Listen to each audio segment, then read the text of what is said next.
Това е оригинална немска перална Siemens на 12 години и е прала само с сух препарат.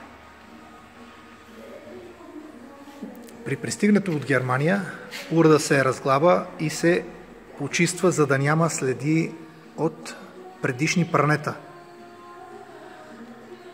Сменят се всички износени детайли, като лагерите задължително, лагерите на самия мотор, амортисьорите с нови и така урда може да пере още толкова. Моделът е така нареченият IQ 700.